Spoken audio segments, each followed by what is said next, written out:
Salam saudara-saudara yang dikasihi oleh Tuhan Yesus Kristus. Selamat pagi saudara-saudara. Apa kabarnya di pagi hari ini? Baik saudaraku, kita percaya bahwa Tuhan Yesus Kristus senantiasa memelihara hidup kita. Sebelum kita beraktivitas, apapun pekerjaan kita, apapun profesi kita, mari kita terlebih dahulu membaca dan merenungkan firman Tuhan. Mari kita persiapkan hati pikiran kita, mari kita berdoa. Bapak yang baik, terima kasih buat pagi hari ini ketika Tuhan masih memberikan kepada kami kesempatan untuk memulai hari ini. Dan kami juga bersyukur karena sebentar kami akan membaca dan merenungkan firman-Mu. Biarlah Tuhan yang menuntun kami, menolong kami, sehingga kami mengerti akan maksud firman Tuhan. Roh yang Kudus mengajari kami ya Bapa. Ampunkan segala dosa pelanggaran kami. Di dalam Yesus Kristus Tuhan dan Juru Selamat kami mengucap syukur dan berdoa. Amin.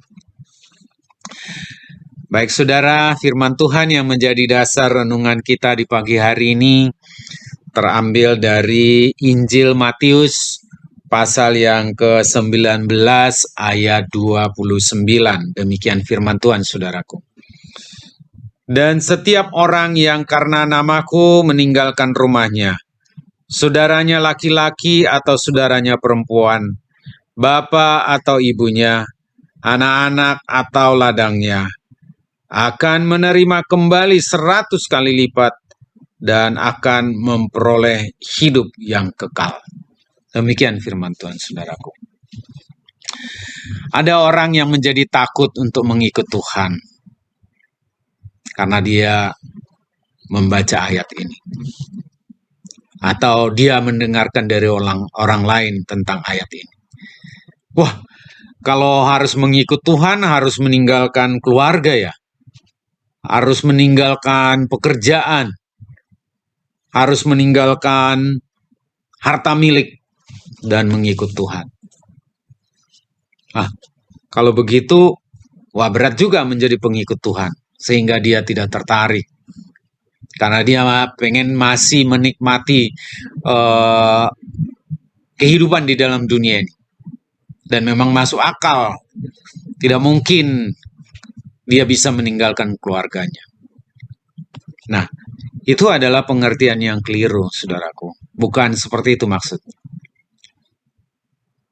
Nah, tetapi ada orang yang lain juga yang memiliki pengertian yang ya sama seperti itu yang tadi, dan dia benar-benar melakukannya.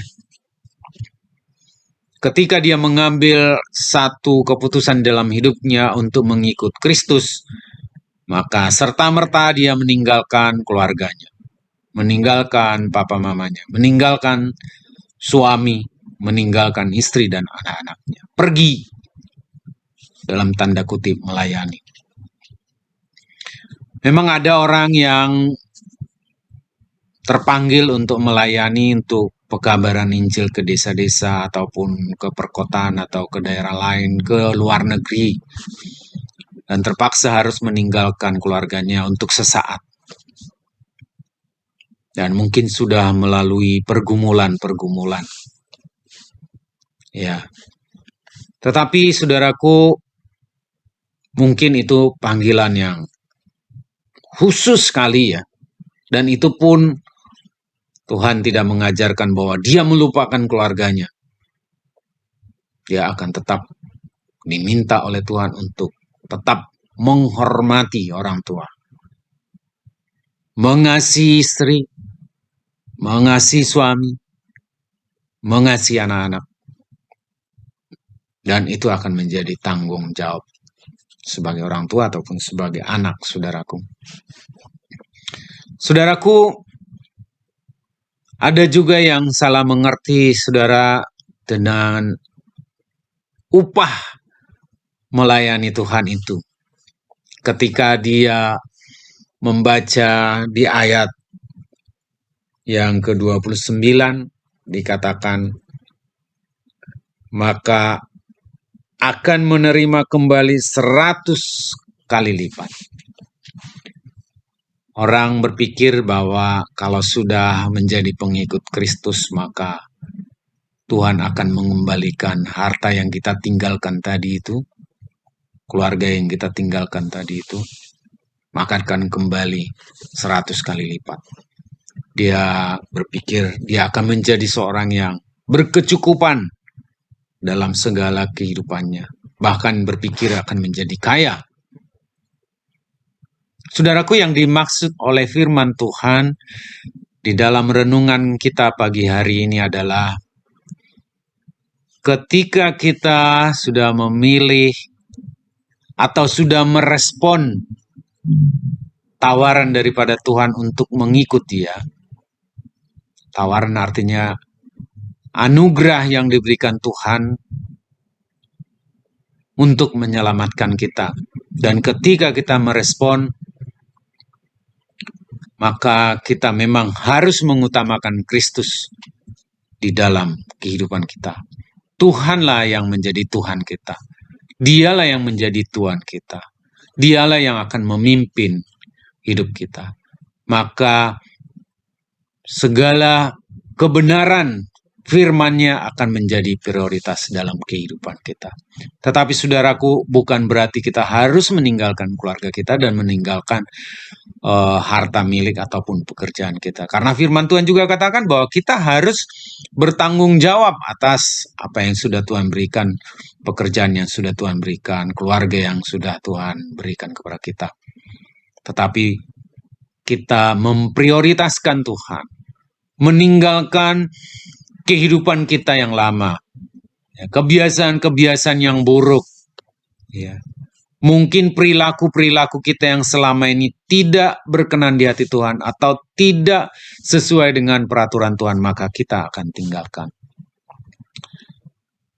Kalaupun ada keluarga kita yang hidup di dalam ketidakbenaran, itu bukan berarti kita meninggalkan mereka secara fisik, tetapi menyatakan bahwa kita tidak setuju dan tidak mau kembali ke dalam kehidupan mereka. Bahkan kita dituntut untuk menjadi saksi bagi keluarga yang seperti itu.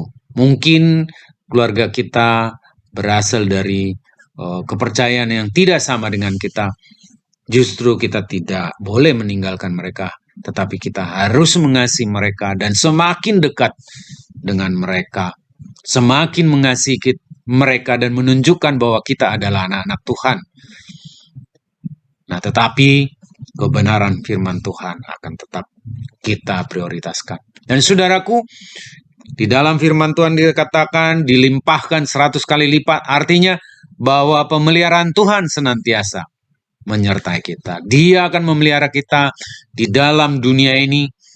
Bukan berarti pemeliharaannya secara materi saja, karena Tuhan punya cara untuk memelihara hidup kita. Bukan berarti kita harus berkecukupan atau berkelimpahan atau kaya, tetapi Tuhan memelihara hidup kita, memelihara jiwa kita. Karena Dia mengasihi kita. Tetapi saudaraku, yang terutama dikatakan di dalam ayat yang terakhir tadi, di kalimat yang terakhir, maka kita akan memperoleh hidup yang kekal.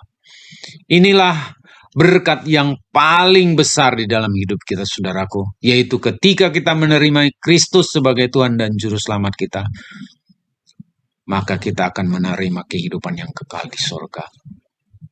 Nah, itu adalah berkat yang lebih besar dari segalanya. Karena hidup selama-lamanya bukan penderitaan yang selama-lamanya, tetapi Tuhan sudah menyelamatkan kita dan memberkati kita dengan anugerah keselamatan yang selama-lamanya. Itu juga yang menjadi dasar kepada kita untuk mengasihi keluarga kita supaya mereka juga menikmati seperti apa yang kita nikmati, kita terima dari Tuhan. Begitu juga dengan saudara-saudara kita. Baik saudaraku, jangan salah memahami, ketika kita mengikut Kristus, maka kita serta-merta meninggalkan keluarga kita secara fisik. Juga jangan salah mengerti, kalau kita sudah mengikut Kristus, maka kita akan berlimpah segala berkat-berkat materi dan lain sebagainya. tetapi pemeliharaan Tuhan akan senantiasa memelihara hidup kita. Dan sorga sudah Tuhan janjikan bagi kita. Mari saudaraku, kita minta kekuatan yang daripada Tuhan. Amin. Mari kita berdoa. Bapa yang baik, terima kasih buat firman-Mu yang boleh kami renungkan di pagi hari ini. Terima kasih kalau kami sudah Tuhan anugerahkan keselamatan, itu bukan karena kekuatan kami, tetapi oleh kasih anugerah-Mu semata-mata. Biarlah kami Tuhan menjalaninya dan boleh menerapkannya dan melayani keluarga kami, mengasihi keluarga kami, dan juga bekerja dengan sungguh-sungguh. Maka Tuhan akan memelihara hidup kami senantiasa, dan surga sudah Engkau sediakan bagi kami. Terima kasih Bapa, ampunkan kami atas segala dosa pelanggaran kami. Di dalam Yesus Kristus kami mengucap syukur dan berdoa. Amin. Baik saudaraku, selamat beraktivitas. Tuhan Yesus memberkati kita. Horas.